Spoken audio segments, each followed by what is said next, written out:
It was when I was 24. I was misdiagnosed with terminal cancer and told I had 6 months to live by 3 different doctors. So for about a month when I was 24, in fact, I just got accepted into Wharton, and I was told I'd be dead before I enrolled in the fall. The doctor comes out of the operating room and he's like, "It's not cancer. We fucked up." What's up, guys? We're here for another episode of the Discipline Legacy Podcast. I got a good buddy of mine, David Gutman. Been following him on social media here now for a while. He's got an amazing story. Multiple exits on 8-9-figure businesses, business extraordinaire. We talked a little bit here before we got the podcast going, but man, I'm super excited to have you here for on the podcast. Thanks for having me, Jonnie. Yeah, let's just jump right in. So, Discipline and Legacy. Let's hear your story to what got you to where you are today. A couple of things. One, I was when I was 9, I helped my mom detox from alcohol. At the time, I didn't realize she was an alcoholic. Figured it out when I was around 11. And my dad too. My dad was extremely obese, and he went into Overeaters Anonymous. So I had my mom in AA, my dad in OA, and what I saw with my own 2 eyes, and they obviously weren't trying to teach this to me. But I saw that, life is mostly a choice, right? And you can choose to be disciplined, you can choose to be undisciplined. And I would say the other big, single biggest factor in my life was when I was always a pretty good athlete. I had a brother that was 3.5 years older, and he was a good athlete, so he wouldn't play with me if I sucked. So I'm used to playing with someone older, so when I played with kids my age, I was usually, better. You were a wrestler too, and you know how it is, like the oldest brother is a good wrestler, but then the next youngest brother is a better wrestler, and the next, it's like they call it wrestling families, and they get better as they go on. The Carmelo and Jello. Yeah, exactly. And so my dad, I was literally, I'm not a giant now, but I was like 3 feet tall when I was 13, and I wanted to go out for the basketball team. My dad's like, "You're 3 feet tall. You're going out for the wrestling team." and it was like because my older brother was always in trouble. Setting the house on fire, almost hung the dog, like all kinds of crazy shit. I was a good kid. Like I was a well-behaved kid. And so my parents had never told me I had to do anything, like, because I was well-behaved. My dad was like, "You're going out for the wrestling team." And I'm like, rolling around on a, mat with another sweaty guy was not my idea of a good time. Basketball players got the girls, wrestlers didn't. That's as much as I thought about it, but my dad didn't give me a choice. I don't know if there's another thing that had a bigger impact on my life than the fact that I started wrestling at 13. What happened was there was a kid who, and I was where are you from too? Long Island, New York. Okay, so that's a bigger sport up north too. Oh, it was big, and in fact, Long Island, our county, something like 60% of the state champs came from our county, so our county was really competitive. Anyway, so I was freakishly little. The lightest weight class was 65 pounds, and I, without cutting any weight, weighed 65 pounds because I was, like I said, 3 feet tall. I think I was a senior in high school before I dated a girl who weighed less than me. Wow. I was so little. But anyway, there was a kid who he must have been a midget, I don't know, but he was a couple years older than me, and had like a bully attitude. Like he was kind of a jerk. Anyway, we were in the same weight class, and you know how it is, right? You have a wrestle off to see who's going to get the varsity spot. Right. And it's a very fair thing. It's not like, the coach just gets to pick usually. So, basically we had the wrestle off, and I guess all the beatings my older brother gave me, and he wrestled too, like I absorbed a few things. And so even though I've been wrestling for a couple of weeks, this kid, his name was Greg. Greg and I had this wrestle off, and I won, and I got the varsity spot. He ran out of the room crying, and he quit the team. No way. And I was like, I love this sport. And I love it's an eye sport. Yeah. That's the thing. And I played soccer. So I played team sports and I played individual sports, and I like both. I learned different things from both. But the discipline of wrestling, and I was very good. So I don't know if it's still this way, but when I lived in New York, 9th grade was physically in the middle school, but academically high school. So 9th graders didn't wrestle at the high school when you were in 9th grade. You wrestled in the middle school. And so I remember when I was in 8th grade, captain of my team, hadn't lost, and our crosstown rival, the guy who was in my weight class, also captain of his team, also undefeated.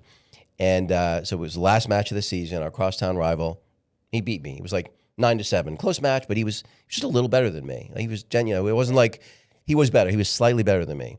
And then in 9th grade, because my older brother wrestled and they didn't have anyone at the lightest weight class, which is 98 pounds, the coach asked if I wanted to wrestle at the high school, which didn't happen back then. So I had to get all kinds of special permissions. You can't even believe the hoops they made me jump through.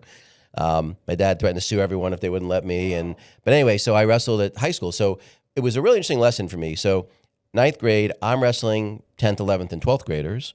And the guy who was my crosstown rival who beat me, he's wrestling 7th, 8th, and 9th graders. So now it's 10th grade. And we're still in the same weight class. Now we're at the same high school. And it was like I was wrestling with a child.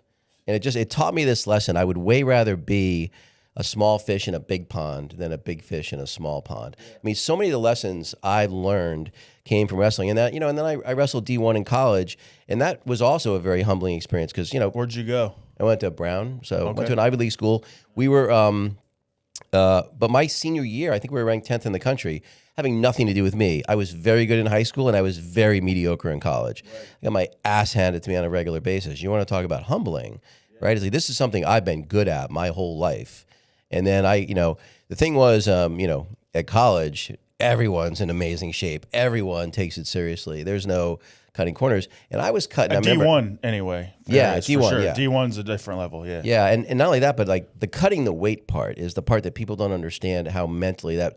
So I thought I was going to wrestle 142. So I was walking around at 155, thinking I'll cut 13 pounds. That's not that bad. I'll wrestle 142. I get on campus, and the guy who's at 142, I still remember Bobby Hill. Those are like the three highest populated weight class, like 140, 150, and 160. Well, 133 or 132 was the weight class below, and so I meet Bobby Hill. It's like maybe first or second day on campus. He says he's going to wrestle 142. He's two-time Pennsylvania state champ. He's 3 inches taller than me, 3 inches wider than me, and benches 380. I'm thinking, okay, I'm not wrestling 142. This guy's going to rip my head off, right? I mean, he was so much bigger than me. And so I dropped down I wrestled 132. And so I'm having to drop 22 pounds a week from, November to March, from the time I was probably 14. I was dropping between 15 to 22 pounds. And, not only that, but I'm at an Ivy League school. And by the way, I went to public high school. I didn't go to some big prep school where Andover, Deerfield, Exeter, those schools where you're really prepped for it. So I'm struggling academically. I went from being a really good student and a really good athlete to mediocre at both on a good day. I mean, talk about humbling. Wow. And so, but again, because wrestling had taught me so much about, here's the thing that's different about wrestling than any other sport. If you gave me a kid in 7th grade, I don't care what's tall, short, skinny, fat, dumb, smart, fast, slow, strong, weak, doesn't matter. If that kid from 7th grade to 12th grade does everything I tell him to do, by the time he's in 12th grade, he'll win 75% of the time. I don't know any other sport like that. Yeah. So it's like, and life's kind of that same way, right? Which is, if you do the work, you won't always win, but you'll win most of the time. Well, one of the things that I learned from wrestling was obviously in Florida, it's baseball, football, and soccer. Right. Wrestling wasn't until you got to high school. Yeah. And so like the thing I learned is because I was a cornerback freshman year, moved into linebacker because I bulked up pretty quick, and then was that and I was tackling people. So the wrestling coach was also the football coach. So it's like, hey, let's go Parsons, let's get you on the wrestling teams. But same deal, like 160. This guy was 3-time state champ, and our school was 6th in the state. Like 3 years in a row. So we were team-wise. So we were good. We were a real good team. And so, but I could never beat the 160-pounder, so I went up.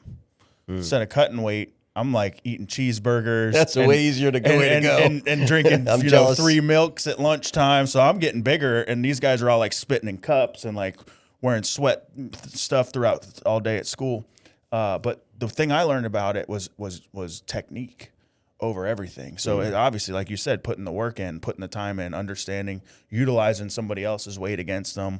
And then obviously wrestling is just like fighting, boxing. Like you're getting ready to go to war with somebody. So like that mental fortitude of like the 20 to 30 minutes before you go into your match puts you on a different level than 90% of the world. Yeah. Because you're going to battle regularly.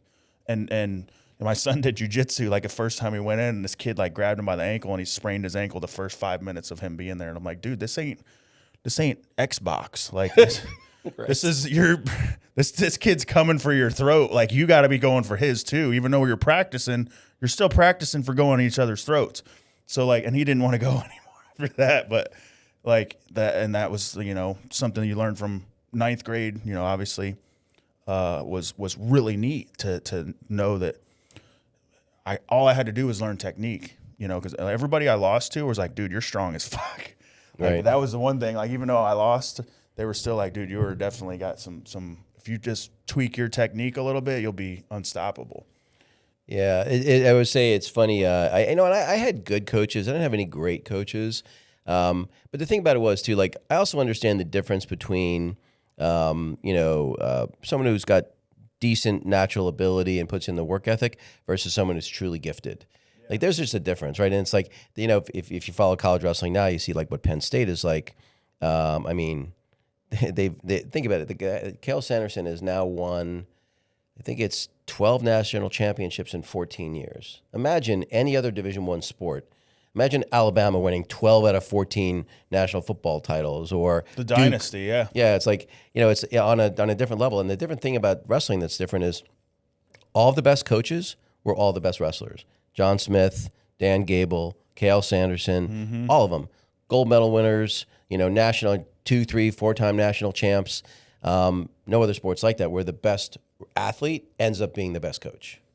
Well, that's in the world too, right? Because the best CEOs are teaching students how to be best CEOs, right? And you can kind of touch on that as well. If you're good at something, if you're naturally gifted at something, and I'm somebody who wants to learn that, like, I want to learn from somebody who's done it.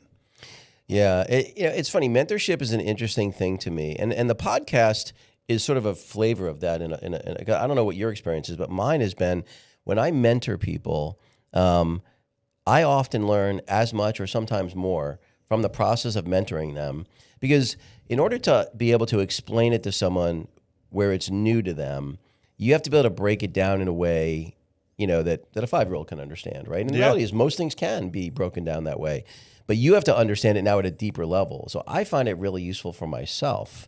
In fact, believe it or not, I'm co-authoring a book right now with an 18-year-old. So I'm 60 and he's 18, and we are co-authoring a book called Life Maxing. Yeah. Yeah, it's going to be out. Going to be done in about 4 weeks. And, you're like, what can an 18-year-old and a 60-year-old possibly have in common? I'm more than 3 times this kid's age. We agree on way more than we disagree on. Wow. It's really interesting, too, to because we talk about, like, risk management and decision-making and how an 18-year-old thinks about it versus how a 60-year-old thinks about it. That's awesome. And I would argue that this 18-year-old is very unusual and that he probably thinks more like a 60-year-old, and I'm a 60-year-old that maybe thinks more like an 18-year-old. That's crazy. That's an awesome kind of way to put it together. That what do you think about this at your age? That's yeah. And so anyway, but to your original question, I had plenty of adversity, even though I grew up in middle class, upper middle class family, 2 parents that loved me, that told me I could do anything I set my mind to. My dad paid for me to go to one of the most expensive colleges in the world. With all that being said, I had a lot of adversity. I had an older brother that beat the shit out of me since the time I can remember. Toughened me up, though. So now when I'm wrestling, because think about it. You're 15, 16 years old. You're practically naked. There's another guy genuinely trying to hurt you, right? And you're in front of your classmates, your teachers, your family, your friends. Think about how intimidating that is. If you can step on the mat and do that, life's not so hard. No, I think I could identify greatly with you there, that sports definitely changed me from a young age to be who I am having discipline. And with team sports as well, because then you're able to work with other people and congratulate them and encourage them. And I think a lot of the world can't do that. There's a lot of envy nowadays. There's a lot of people that want to see you fail secretly, in their own mind, their own hearts. And it's like, man, there was a time where I was like that too. But if you're judging somebody, or if you're thinking people are judging you, it's because you're judgmental. Right. Like, if you're thinking somebody's talking about you, it's probably because you've been that person that was talking about other people. Yeah. So there's, I think, once I was able to get past that, and I think it came from team sports, it came from being an athlete, that it's so much nicer to be in the world and help other people and encourage other people and genuinely be happy to see them win. Yeah. And the other thing too, I was still am severely dyslexic. So when I was in 7th grade, I was tested at a 3rd grade reading level. right? And so like they thought I had like skipped a space on the Scantron form because they're like, well, how is this guy getting good grades, but he's 4 grade levels below where he should be reading wise? And then they retested me and like, no, he actually is mentally damaged, right? Yeah, and but my parents got me some help for my dyslexia, and so I went from a 3rd grade reading level to a 9th grade reading level in 3 months. Wow.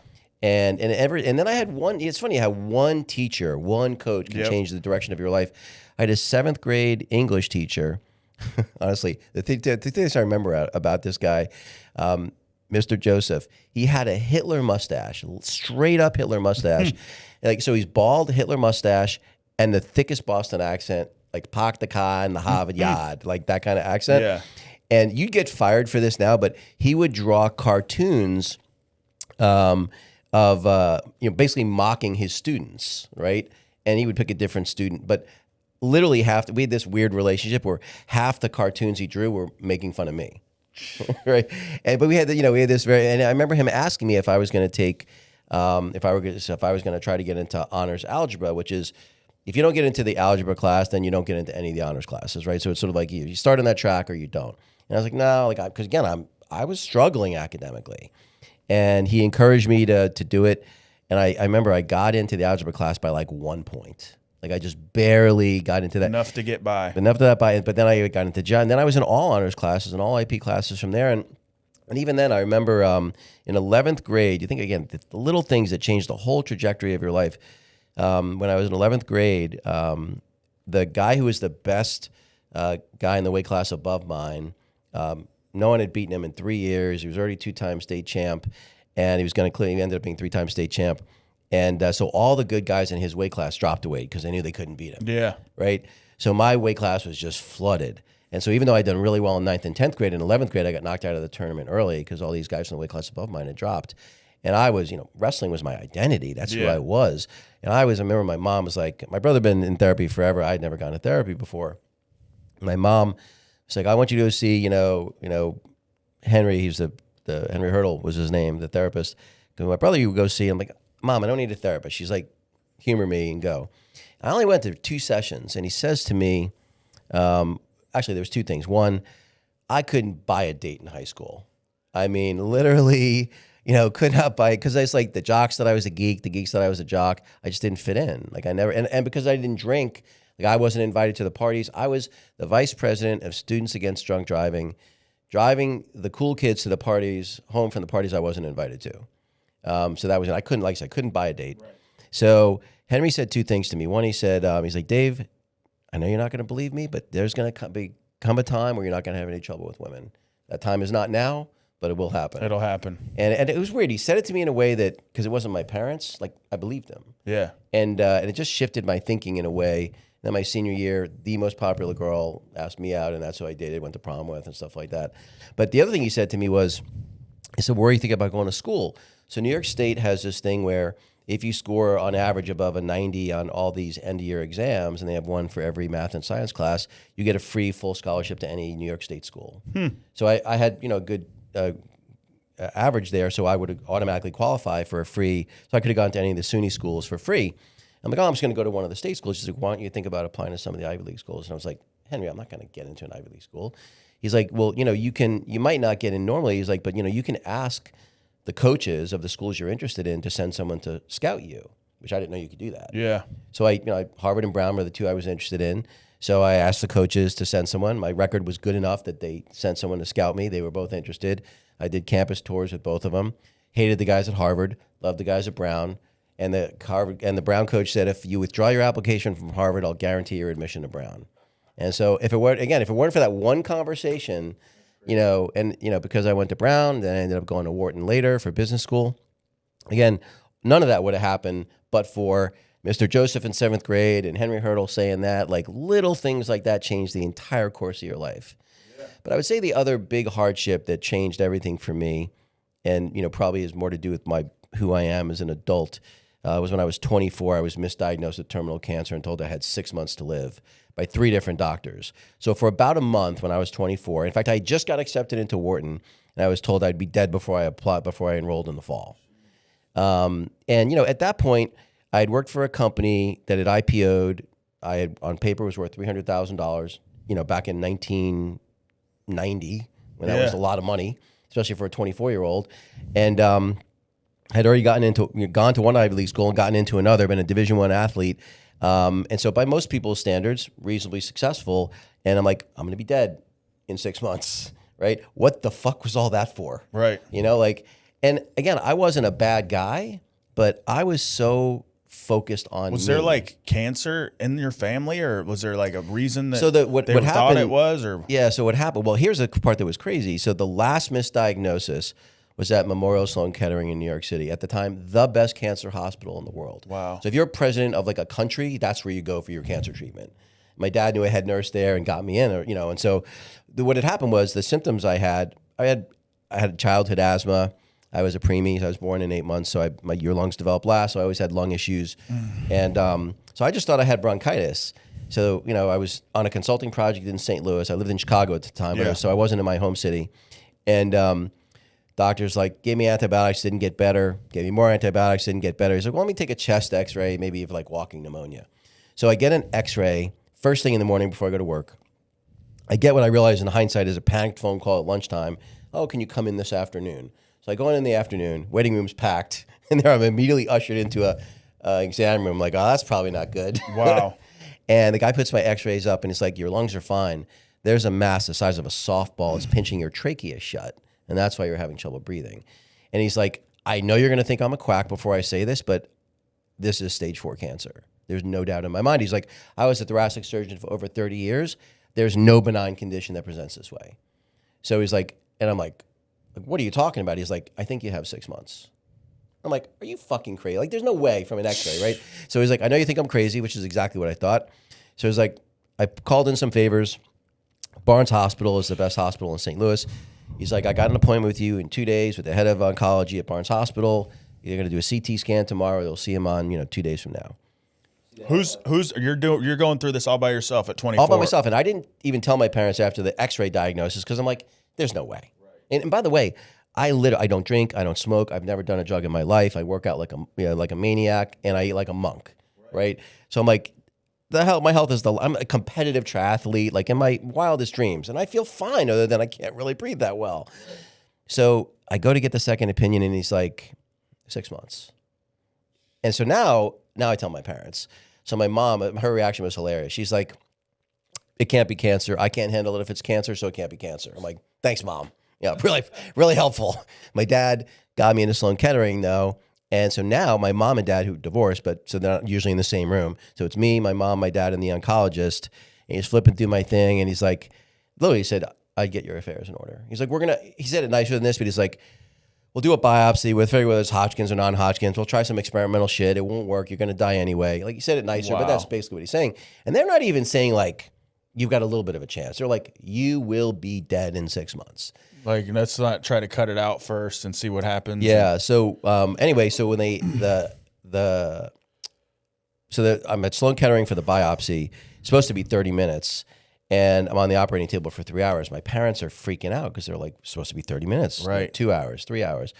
The surgeon comes out of the operating room, and he's like, "It's not cancer. We fucked up." It was a massive cyst, not a tumor.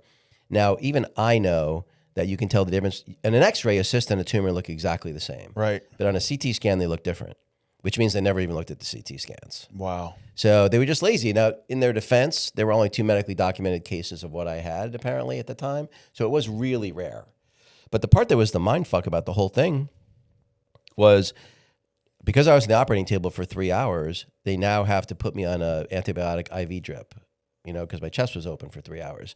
So I'm in a cancer ward. Everyone around me is dying, okay? And I'm staying overnight. And literally, the guy in the bed next to me just had his leg amputated. He had bone cancer. And he's like, what are you in for? And I'm like, I'm almost ashamed. Actually, turned out to be nothing. I'm going to be completely fine. You're going home next week. Yeah, I'm going home tomorrow, right? And so that really messed with me. And so from that point forward, I said... Super blessed, though. I mean, what a blessing. Yeah. Exactly right. Because, I faced my mortality. I'm sure even though they told you that and you were yeah, right, you're full of shit. But at the same time, I'm sure you had something. After the Sloan Kettering guy said I was, get your affairs in order, I'm like, okay, this is I am going to die. Right. At 24 years old, like that's unheard of. So. Yeah. So it was, but again, it was an enormous blessing because now I face my mortality. One, I'm not afraid to die. I'm not wishing it happened anytime soon, but I'm not afraid of it. And it changed the entire trajectory of my life. Made me way more. That's why I talk about, money being the side effect and not the goal. It's for me, it's about service to others. I know that sounds like such a cliche, but there's nothing that feels better than being useful. Yeah. And so I try to be useful. Yeah, no, it's beneficial to see others win. Like it helps. It does something like you. I think I get more from it than the other folks do, the people that I'm dealing with. But lived through cancer, or what was thought what they thought it was cancer. Yeah. Walk us through what you've done for work, for what you ended up getting. So I was a computer science major in college. Believe it or not, specialized in AI back when AI was a very different thing than it is now. Then I did software development work for a couple of, I worked for Anderson Consulting right out of college, and I went to another systems integrator, worked there until I went to business school. And then I've been a serial entrepreneur since then. I think I've worked either as a consultant or as a C-level executive in 40 different industries over the last 35 years. With the exception of crypto, I've never been in the same industry twice, more than once. Crypto twice, but everything else not more than once. And I actually find that as an advantage. It's like I'll come into an industry, I don't know anything about it, and it's not a handicap, but it actually helps me because I don't look at how things have always been done. Right. And what I think I'm really good at is I'm a really good listener, and I'm pretty good at synthesizing information. So like what I would usually do when I would consult to a company, I remember this one in particular, it's called MindBlazer. They did high-end CD-ROMs back when, if you even know what a CD-ROM is. Yep. Anyway, so they were maybe 6-8 months away from running out of money. And I was just doing like a 2-week project for their CEO to basically see if I could come up with a way for them to fix their business. Don't know anything about their industry. I interviewed every person from the receptionist to the CEO and everyone in between. There's like 40 people. 2 weeks later, I give him, here's what I would do, and basically he's like, how the hell do you know my business in 2 weeks better than I do? I'm like, I don't know your business at all, but you and all your employees do. She had 3% of the answer. You had 9% of the answer. He had 6% of the answer. And I just brought it all together. At the end of the day, theirs was actually really easy. They were getting most of their business through one channel partner. They were getting like 40% of their business from this one channel partner. All of that business was unprofitable. And all they had to do was eliminate that channel, and they were immediately profitable. Now, there's a whole bunch of other things they had to do to improve the business, change their comp structure and a whole bunch of other stuff. But yeah, so I've 8-figure exit we had was a company called High Beam Research. It was like a LexisNexis or Factiva for consumers. And then 9-figure exit was a telemedicine business that we were in the Inc. 500. We went from about 9 months or so from bankruptcy to in the Inc. 500 2 years in a row, which is, I think, less than 1% of companies can be in the Inc. 500 2 years in a row. Wow. So that's awesome. So would you say that with the folks that you've dealt with, and go into these different industries, you say most of that is just probably talking to everybody and figuring out what the deal is? The people overly complicate things, right? One, I think people think about, there are some fundamental things that people just get wrong. Like you have to think about the business model, right? So every business, almost every single business, actually every business has two things that you need to get right. What's the cost of getting a new customer, and what's the lifetime value of that customer, right? And understanding through different, channels, your customer acquisition and your lifetime values can be different based on how you get that customer. Do you get it from an influencer? Do you get it from paid advertising, as an example? And understanding those things at a deep level to understand if your business model ultimately works. Because something like 90% of the time, a broken business can be fixed. There's 10% of the time where you're just screwed, right? But 90% of the time, any business can be fixed, but you have to look at the core business model, and it doesn't matter what industry it's in. And so if you really just think about the business model itself, and I think that of the things I think I'm good at, the two things I'm probably best at is leadership and understanding how to get the best from a team by treating them like people, right, instead of cogs in a machine, and business models, and really understanding those well. And if you can solve the business model, you can fix the business. Nice. What would you say your best advice would be to somebody who's in a leadership role who maybe needs a little more, I guess, help? I think that the problem, one of the biggest problems with leadership is it's sort of like, politics or being a police officer. Someone who really wants to be in power, maybe shouldn't be. Someone who, you know what I'm saying? And the people who want to be, like, if you want to be president of the United States, there's probably something wrong with you. Right. Right. And so I think that oftentimes the people that ascend in leadership positions, certainly in big companies, but even in small companies, even in early stage companies, they often have the dark triad characteristics. So I think, but if you have someone who's a decent person, oftentimes their problem in leadership is they're acting how they think a leader should act because it's what they saw on, some TV show because they're CEO for the first time or president for the first time, and they don't know how they're supposed to be. I think that if what you can do, because people think that that you need to put the company first and the employees second. It's the opposite. Gotcha. The best thing you can do for the business is to put your people first, which is not to say let them, do whatever the hell they want. That's not what I'm talking about. But what I'm saying is, one, I think a big mistake that people make is they don't give all their employees equity. Any company where it's been my decision, every single employee has equity. It doesn't matter whether you're a receptionist, line level person, or COO, president. Doesn't matter. Everyone has equity because if you want people to act like owners, make them owners. Yeah. Because otherwise, you'll occasionally get someone who will act more like an owner who isn't one. But one, I would argue you're taking advantage of that person. And two, they're going to be the outlier. Most people aren't going to behave that way. You hear Gary. Or they ain't going to last long. Yeah, they're not going to last long. They'll do their own thing. Gary Vee talks about it like, hey, I have the most equity. I should be the one who's working the hardest, right? I have the most upside. But even if you just set aside 10% of the equity for non-founder employees, you have a $1 billion exit. Even a $500 million exit. Even 0.1% of that's real money for most people. Yeah. And so that's when I mentor people, one of the biggest pieces of advice is make sure that everyone important to you, I think everybody, but at least every important role, they have equity. Because you want them all to act like owners, and the best way to do that is to make them an owner. Yeah. I feel like I've always had that characteristic of treating everywhere I've ever worked as I was an owner. Yeah. Or treating the work that I'm doing as if I'm working at my own house. I think you see it too, because now that I'm in a different role where I get to see, employees and stuff, that you know who's doing the right thing. You don't even have to hear it from anybody. Like, you can just walk on the job site and just see who. You can see it from their work. You can see it from their timesheet, what time they show up in the morning. So, yeah. I mean, and that's where I'm at. Is a newfound leader. I've always been a leader because of sports, because of but it's difficult in industries and dealing with people, and especially in the construction industry. But I'm learning every single day. Well, the other thing too is lead by example, right? It's like I serve the people that I lead. It is a privilege to lead people. And the only measure of whether I'm a good leader or not is what are the people I'm leading think of me as a leader. That's it. Yeah. If they think I suck, I suck. It's irrelevant what I think, because my job as a leader is to serve those people. I also think that there's no job that's beneath me. There's nothing I would ask someone to do that I wouldn't do myself. Right. And the other thing is, like, I remember when I was actually running this prop trading firm here in Miami, we had just moved into a bigger office, and so I had a private office. Actually, I shared it with my head of product. I could have had a private office, but I shared it with my head of product instead. And one of the people who, I really respected on the team is like, and they weren't giving me a hard time about it. They're like, oh, I liked it better when you were out on the floor and not in the office. I don't interact with you as much.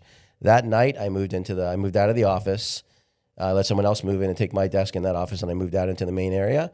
And it was better for everybody. Yeah. And so it's like, not thinking you're better or special. Again, I think one of the big mistakes people who have some measure of success make is they think that they're special, and the lens I always use is I'm fortunate. I'm not special. Right. We're all equal.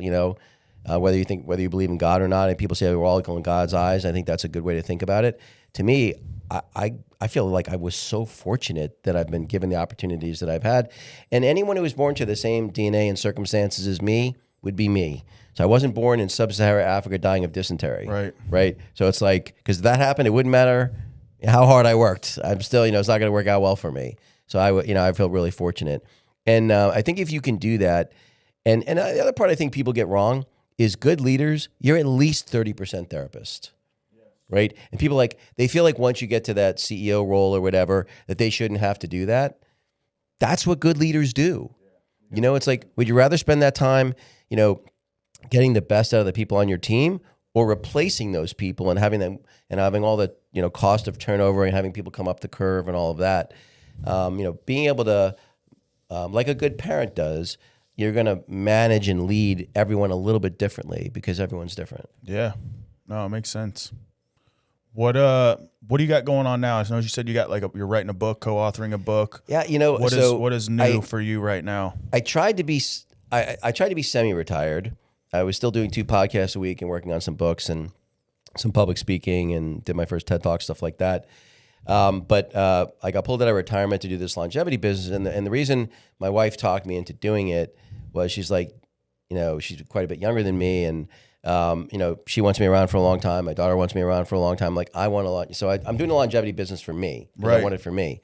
But the other stuff I got going on that I'm excited about is I'm working on this book called Life Maxing with, shout out to Joey Seaman. He's 18, I'm 60, and we're co-authoring this book together. It's called Life Maxing, and basically talking about it from 2 different perspectives. And again, he's an old soul, and I'm, kind of a young soul, I guess, in some ways. And so it's interesting to have. I think people really find a lot of value. It's more geared towards someone in that sort of 15 to mid to late 20s, like want to get their life together and take things in the right direction. That's who it's kind of geared towards. But it's easier for them to maybe take some guidance and wisdom from me, because it's also connected to the guidance and wisdom from a very successful 18-year-old. Right. So he's a very unique, special cat. The other thing I'm doing that's really fun on the other side of the coin is I'm doing a not-for-profit with my dad called 30 Acts of Kindness. Basically, we set up a not-for-profit, and we're going to launch it July 1st. Basically, you document, it's like 75 Hard, but instead of documenting your fitness journey, you document your kindness journey. Mm-hmm. And you basically do 30 days in a row. And at the end of the 30 days, assuming you don't miss a day, we will send you a bracelet, a green bracelet that says you're certifiably kind. It has a serial number, so you'll be ever connected. Though your acts of kindness will be forever connected to you and your identity. If you wanted to, you could put it on your dating profile, your LinkedIn profile. So we're looking at both. That's why we were at Chick-fil-A earlier this week, was seeing it, about maybe doing something with them. Their corporate mission is being the most caring company in the world.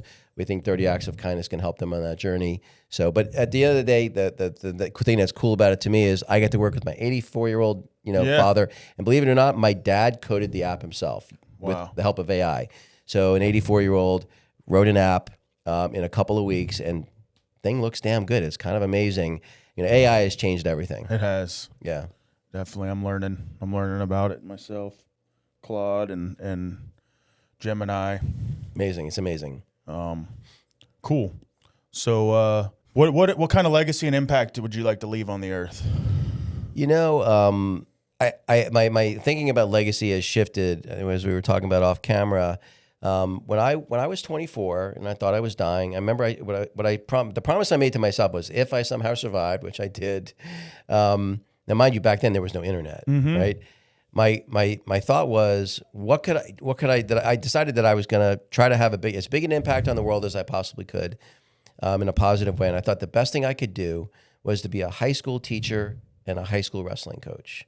Because I'm like, if I could get the same kid in the classroom and the wrestling room, and let's say I coached for 30 years, I have 20 kids a year, that's 600 kids, and I could affect them both, in both the academic realm and also the physical, athletic realm. I could create these 600 soldiers, if you will, right? Then the ripple effects that they would create. So that was my original thought. And the internet came. And so, and I give my wife, a lot of credit for this. she's really encouraged me to do more speaking and writing and trying to, sort of help as many people as I can. I mean, I've always mentored people and really enjoyed that. But I guess, I have a 26-year-old daughter. She means the world to me. She's the only person I would take a bullet for. And so there's that part of the legacy, and that's wonderful. But to me, I'm trying to affect as many people as I can. So I just turned 60. And it's funny, when I turned 40 and 50, because I think you're 40, right? So I'm 50. I'll be 40 in October, yeah. Yeah, so I'm 50% older than you. Yeah. I just heard, too, the other day, something said it was like as soon as you turn 40, 70% of your life is over. And I'm like, started doing the math, like, that ain't me. Yeah, well, I do think, that's part of why I'm doing the longevity thing. I want to stick around as long as I can. But what I will say is, when I turned 40, when I turned 50, whatever, it's like, 40 is the new 30 or 50 is the new 40 or 60 is fucking old. There's just no getting around that, right? And so for the first time, it's like, it just is, right? And I'm going to do everything I can to age as gracefully as I can. I think I got at least another really solid 20 years to go where I can make an impact. Right. And I'm just going to try to maximize the heck out of it and touch as many people as I can. And I think that too, like part of what I've really focused on is there's about half a dozen guys between the 18-year-old and his, maybe up to there's another guy at 30 and a bunch of people in between, that I know I'm making a asymmetrical impact on their lives. And I know the impact they're going to have. So I've been very intentional about the people I invest a significant amount of time in, and boy, is that rewarding. Yeah, I can identify with that too, because I feel like that God brings people into your life where like you can just see that like, hey, this dude's got that dog in him. Like you come across them, they're very few and far between, but and it's hard too, because you asked me that question too earlier about whenever you go into the jail, you're like, can you see the ones who are going to be winners? I mean, that's a difficult area or spot to be able to perceive who's going to be a winner or not because of the circumstances. But you come across people in life that are like, hey, just starting to be a business owner, like, man, I want to scale my business like this, and this, and you just see that they do it all. You know what I mean? It's like, right. Yeah, I'll work with you, man. Let's go, and then they do the work. All you're doing is just dropping little nuggets here and there, and it's just to see that stuff like come to fruition. There was just yesterday I was in Pensacola, and one of these kids I've been mentoring a bit. He's 25. Last year his company did 1.8 million. This year it's going to do 35. Wow. The kid's 25 years old. And he was basically taking me on a tour of the new building, $8 million building he just purchased for his business. That's awesome. Right? And this kid's 25. Yeah. And his dad and his older brother both work for him. I mean, being able to see, like, that is just so satisfying. Even if you can make a little bit of an impact on a kid like that, man, so gratifying. Yeah, that's amazing. Talk about the podcast, too, because that's definitely a legacy project, whether anybody wants to look at it like that or not. Yeah, it's, I'll tell you this too, like I definitely have the thought, because at this point I've probably recorded 150 podcasts, something like that. How long? About a year and a half. Okay. And then I've probably been on another 25 or 30 podcasts. So, let's call it close to 200 hours of content, already. And by the time I'm done, it's going to be thousands of hours. Right. One of the ideas that I have is to feed all of that content into an LLM and basically create an AI version of me. Because what I want to do is, if I'm going to be around for a while is my hope, but if I get struck by lightning or hit by a truck, I would love my daughter to be able to have like an AI version of me to ask that question. In fact, I even got the URL, I got the website, almostyou.ai, because I want to create I eventually will create an AI version of myself. Yeah, that's cool. I never thought about that. Yeah. I mean, they know you already, right? It's like, hey, based on what you know of me, what would you say I would do in this situation? Like, well, and it's surprisingly accurate for the most part. Yeah, it really is. And the other thing too is like people. I would say anyone from say the age of like maybe 20, to about my age. If you're older than that, it's rare that they know how to embrace AI. Even at my age, probably less likely. But people that know how to do things the harder way, that now can leverage AI as a force multiplier, it's a game changer. I am worried about people that are just being, being born or 5 or 10 years old now. They're never going to write a term paper.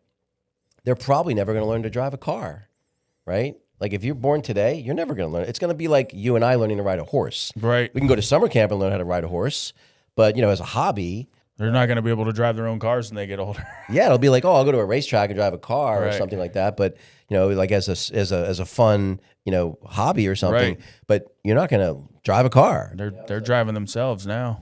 Yeah, I mean, you get in these Waymos if you've been in one before. It's Nuh-uh. it's a bit of a surreal experience to have it like literally there's no driver. We have here locally. They have it's a Madame Homes is a big builder from up in Canada, but they built a lot of homes out west, and they have this autonomous bus. It's like a weird looking. There's no real name for it. I think they just made it for this application, and it was only going around the block, and I was scared. Yeah. No controls. Where's the steering wheel if this thing messes up? Like, is there a brake on it? Yeah, it's amazing. But AI to me, like I've written 3 children's books. So again, my wife's really pushed me to do that. She's like, because she said there really aren't any children's books around entrepreneurship and leadership. Yeah. And so I've written with this cute little 3.5 pound mini teacup poodle, the cutest little freaking dog. And he, his name is, of course, my wife gives him the bougiest name possible, Caviar. So we call him Cavi. But anyway, so I wrote a book series, and Cavi's the hero of the story. He hears me mentoring and coaching people. And so he's, basically has all this business acumen from listening to me. And then he helps kids, but only when there's no parents around, there's no adults around. So he can talk to children. And so the whole thing is, without using any buzzwords or big words or anything like that, he's teaching them about like profit and customer lifetime value or leadership principles. Wow. And doing that through children's books. And I can't draw a straight line with a ruler. Like, I am not an artistic guy. But I was able to, with AI, generate all the images for this book in a few hours. Yeah. I mean, and then I paid someone on Fiverr a few $100s to put the finishing touches on it. Yep. But for less than $500, I wrote 3 children's books. Yeah. And I spent less than 20 hours doing it. That's awesome. E-books or? Yeah. So I'm going to do both. It'll be both. Yeah. So there'll be the electronic, and one of them I actually did as a gift. So my wife's older sister has a 7-year-old son, and she's Afghan, and they had a restaurant that had gone under when her father passed away unexpectedly, and so I made her sister's son the hero of the story, and I used their parents' restaurant. And so basically the son, with the coaching from Cavi, basically saves the restaurant, and so it's like, and we gave it to them as a gift, and their son's the hero of the story. So it's kind of fun to do stuff like that. Yeah, but nobody would know that unless you told them. Yeah, right. Exactly right. That's exactly cool. Right. What's the names of your podcasts? So the first one, cleverly named the David Gutman Podcast. Right. I had a marketing friend of mine whose opinion I hold in very high regard when it comes to this kind of thing. I'm like, should I name it like, Nomad CEO or some shit? And she's like, use your name. Yeah. Like that, you're trying to build your personal brand, use your name. The other one's called, that I actually co-branded with CryoCon. It's an annual conference, B2B wellness longevity conference in Dallas every year. In fact, it's next week. That's the one that Nick Monsi and I are doing our TED Talks at. So I co-sponsor that one with them, and that one's called The Business of Wellness. And so every Tuesday, I do a David Gutman podcast episode, gets released, and every Thursday, a Business of Wellness podcast. Nice. Yeah. Where can we find all those? So on all socials, I'm at Real Dave Gutman. Okay. So that's my YouTube channel, that's my Instagram, that's my Twitter. So it's the same across all of them. Okay. So, yeah. What's next? This next chapter of my life, let's just call it the next. So my every day I do a visualization, and my visualization is always the same. I'm 100, which would make my daughter 65, and we've just hiked a mountain together, and we're watching a sunset.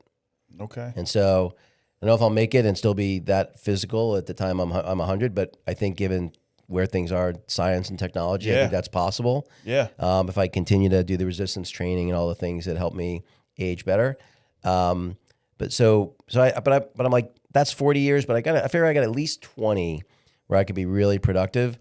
And for me, it's I want to create a whole bunch of millionaires from the people that I'm helping guide. I want to really get this not-for-profit, this 30 Acts of Kindness thing. I want to get some real traction. I definitely want to be a part of that too. It's awesome. Awesome idea. I appreciate that. And again, my goal there sounds pretty audacious. 10 billion acts of kindness in 10 years. That would be more than one for every person in the world. And the reason I came up with that math that sounds crazy is I looked at the numbers for Annie Frisella's 75 Hard. They have about a 2% completion rate. They've about in 5 years, they had about 5 million people finish it. That means 250 million people started it. Didn't finish. Well, just total me. But my point is, even if the average person did 5 days, like it's roughly about 2 billion days got completed in 5 years. So 10 years would be 4 billion, right? Yeah. 10 billion and 30 acts of 30 days, 30 acts of kindness is way easier than having to do 2 workouts and drink a gallon of water and, read 10 pages of a book every single day. 1 act of kindness. And what we do that's really cool is you get to filter it. So let's say, you've got more time than money or more money than time, or you don't have a lot of either. You be, hey, I want to do something that's going to take me less than 5 minutes and it's not going to cost me anything. And then we give you a list of acts of kindness that fall into that criteria.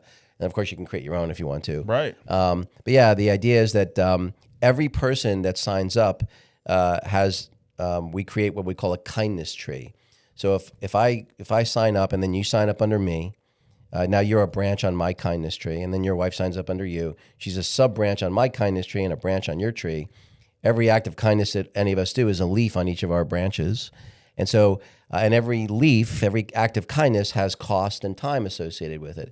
So you can generate, say, well, Dave, how big is your kindness tree? My kindness tree has, 107 people in it. We've done this many acts of kindness. This is how many hours we've donated. This is how much money we've donated. And so, the idea is now you can have gamification and leaderboards about who has the biggest kindness tree in Miami or Florida. Or serial number. So you get the bracelet too. Yeah, so you get the bracelet. And so basically there's going to be 30-day, 90-day, and 365-day challenges. Okay. And you'll get nicer bracelets. So you get the base bracelet if you do 30 days. You get a nicer bracelet if you do 90, and you get the Mac Daddy one if you do the 365-day one. Nice. But again, the goal is just to make it a habit of people thinking about being kinder. And the one thing I think we can all agree on is we need that. We definitely need more of that. There's not enough kindness in the world. And this is just a really easy way. And we're not trying to make money off of it. We're just trying to genuinely, and I haven't seen my dad this excited in 20 years. And I get to do it with my dad, which is kind of cool. That is cool. Yeah. So those are the things I'm excited about. And look, the Life Maxing book I'm doing with Joey, I'm really excited about. And then I'm also gonna, my wife thinks my greatest contribution to humanity is that I need to write a book on dating and relationships. Because, so believe it or not, over in a 5-year period, I went on over 1,000 first dates in 5 years. So I know a lot about dating and relationships. And I feel like people recently. No. That was in my early 40s. Well, I mean, I was talking to somebody. I was like, I couldn't date today in today's day. Oh my God, today, no, it's dangerous out there. Yeah. It's in fact, it's funny. I mean, you obviously, on your podcast too. Like, I have a lot of very successful people on my podcast. They're by far the biggest Achilles heel for most successful men is their romantic relationships. Yeah. I would say health's probably a distant second, but you see it with the guy at the Coldplay concert. Or the guy, the head coach of the New England Patriots. Like, what are these people doing? I preach that, not to stand on a pedestal and preach it, but I mean, you see all these supposed influencers that can't even keep a monogamous relationship. And what's the most important thing that we have is at least to have companionship with somebody. I mean, or to do the right thing. Because, I mean, like I said, nowadays it's crazy. Like, it's open relationships and like, I just, I can't. You know what it boils down to? Most people, again, it's not 100%, but it's in the high 90s. The high 90% of all problems can be avoided if you can be honest with yourself and be honest with other people. Yeah. The problem is most people genuinely can't be honest with themselves about what they want, about what they don't want, about what they're willing to tolerate, whatever it might be. And if you can't be honest with yourself, well, then you, by definition, can't be honest with anybody else. Yeah. And I really feel like, part of why, as wrong as as my selection process was in my first marriage, I got it right in my second one. And, it's like, I don't even, it's like having a healthy relationship and having your home be a place of peace and comfort. Yeah. It's like, I don't know how people survive without that. I mean, I know people that are really successful. I mean, they can barely be in the same room with their wife or husband. It's crazy. Or people that just don't want a wife or husband at all that are okay with it. I mean, yeah. There, I guess solitude and isolation are. Yeah. I mean, that's not me. It's not my story. It hasn't ever been. I've always been in like a long-term relationship, and never was like a cheater or just wasn't that. It was never in my plate or on my plate or in the cards. So I think if your relationship at home is good, then everything else is going to flourish. So, well, it's definitely the opposite is for sure true, which is if your home relationship is bad, everything's going to be affected. There's just no getting around it. Yeah. Yeah. And then as men, I think we're called to be leaders at our kingdom is our household. So we're called to do that. We're called to be that. And it reflects outwardly in everything that we do with our relationship with our kids, with our friends, with business, everything. So, and then it really, for me, I mean, it just goes right back to the God thing, because like that's the priority for me is like God, me. If I don't have me, how can I be there for anybody else, right? Yeah. Then family, then everybody else, and business, and because I don't know if you can agree with me or not on this, but what we do for a living isn't who we are. I think identity in general is problematic, and we talked about it before. You say your identity as a firefighter or a paramedic, or my identity as a business professional, or, Buddhism or Taoism talks about it, which, attachment is the root of all suffering, including your identity. So if you're a professional athlete, you're Michael Jordan, think about how hard retirement's got to be, right? It's like since you were a kid, that's all, you were the accolades and the ovations and, and all of that. And all of a sudden, all of that goes away. I think that having your identity be, if you think about it more as like your clothing and less like your skin, you know what I'm saying? Like take it off and move it. Yeah. And like I said before, if someone had told me I'd be a podcaster 5 years ago, I would have laughed you out of the room. Right. And 5 years from now, maybe I won't be doing a podcast anymore. It's like, I get to decide who I am whenever I decide to decide it, and there's great, comfort that comes from that. And, all props to my parents. They genuinely taught me, and I believed it, and I still believe it, which is I can do the things I set my mind to. Wrestling reinforced it, which is, most things, if you're willing to put in the work, you can get the result. And it's about having patience. And I think especially in today's time with people's attention spans being milliseconds, that's really the bigger challenge is people just aren't patient. And it's like, it's the problem with, because now that you can take a shot and lose weight instead of going to the gym and watching what you eat, it's like when you create those shortcuts, sometimes they can make sense, but more often than not, man, the shortcut, it just doesn't get it. Ultimately, it doesn't get you to where you want to be. Yeah, it takes the whole lifestyle change versus the temporary solution to the ongoing problem. Yeah.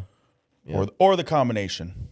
But no, that's awesome, man. I definitely had an awesome conversation so far. What would you say to, let's say, 15, 16-year-old kid who's watching the show right now that wants to, get into entrepreneurship? What would you say your best advice would be for somebody walking into that? The best thing you can do is offer to work for free for someone really successful that's doing something you have some interest in. It could be anything. Let's say you have a real interest in gaming, you have an interest in fitness. Doesn't matter what it is. Find someone who's really successful. I'll give an example. So my daughter, I call them informational interviews. But when my daughter was in college, her and all of her classmates were all struggling to find their first job out of college. And so what I told my daughter to do is I said, well, I gave her a list of, she was in Denver at the time. That's where she was looking. I said, here are 50 companies in the Denver area that are in industries that you have some mild interest in based on what you've told me. I want you to only contact C-level executives in these 50 companies. These are all Inc. 500 companies, so high growth companies, because that's where the biggest opportunities are. And I want you to just contact the CEO, chief marketing officer, chief operating officer, chief financial officer, people like that, and ask them if you can take them to coffee. Ask them if you can buy them lunch. And say, I just want to pick your brains about the industry that you're in. Do not ask them for a job. Don't even hint at it.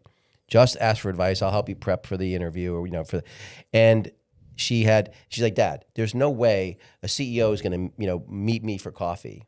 She had an 80% hit rate. 80% of the people, and every day, Dad, another one said they was going to meet me for lunch. Successful people want to give their wealth. They want to give their knowledge. I don't care who you are. Someone helped you at some point. Right. And people's natural inclination, when people are flattered, you asked. Yeah. Right? And so people want to be helpful. People like feeling useful. She got 2 job offers out of it, 2 mentors out of it, both her first job out of college, which that company IPO'd, she made $60,000 from, and her second job out of college, both came from those informational interviews.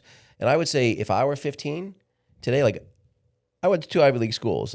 And I'm telling you, if I were born today, I would have never gone to college, not in a million years. Yeah. I literally ripped up my Wharton diploma on a podcast. Really? Like that's how worthless I think they are. They are. And especially nowadays, I can learn more faster for free on YouTube than any university in the world. That's the information age, right? Yeah, I would so offer your services for free. The reality is someone who's the kind of person you want to work for, they're not going to let you work for free for very long, right? And but you're going to learn a ton. So I would say spend your time in due diligence, meeting with a bunch of people who appear to be successful in the spaces you're interested in, and take them to coffee, take them to lunch, whatever it might be, and then one, they're not going to let you pay. I guarantee you. Every time my daughter did it, they're like that. They wouldn't let me pay. I'm like, I knew they weren't going to let you pay. Who's going to let a 20-year-old pay for right. coffee, right? And then basically offer to work for free for the ones that once you spend a little bit of time with them, you're like, no, these people are legit. That's what I would tell a 15-year-old to do. Nice. So no college. Absolutely don't go to college. You want to be, one, if you want to be a brain surgeon, don't be a brain surgeon. If I were in medical school or law school right now, I'd be very nervous. Yeah. I mean, I think Elon's right.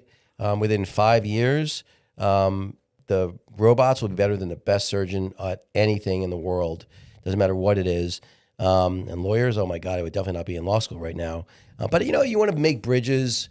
Maybe you get an engineering degree. Maybe I would say probably even that. Trades aren't going away. So I said, be a plumber, be a carpenter. Yeah. That could make sense. That would make way more sense. On my list here is locally is that even if it's just entry level, like certificate, like equipment operator 101, like 4 weekends. You know what I mean? And we got everything for it.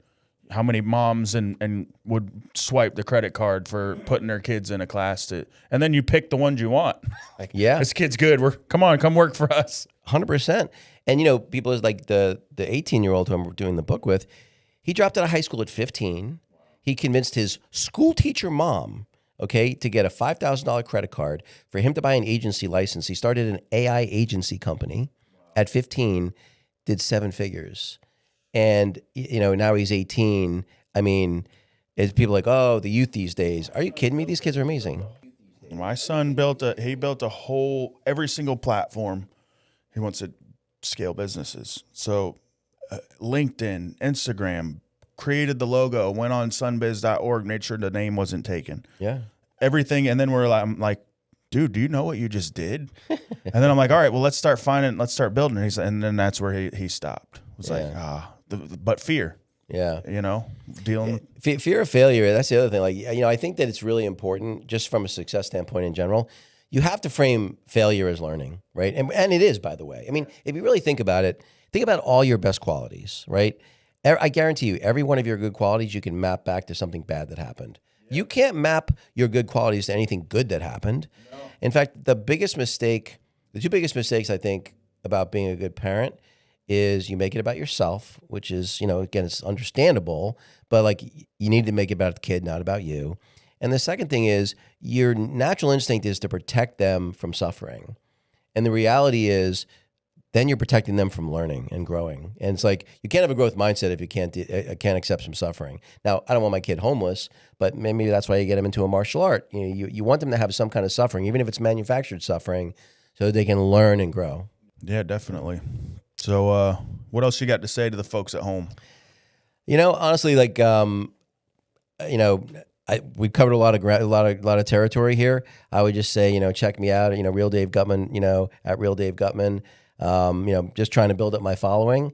I think I have a lot of useful things to say, and if you find it useful, share it with other people. That's all I got. That's it. Awesome. I appreciate it, man. I appreciate you coming on the show. Guys, we're definitely going to put all of the links in the bio. Same thing, follow him, hit all his links. Don't forget to hit the subscribe button here as well. And thanks for tuning in for another episode of Discipline and Legacy Podcast.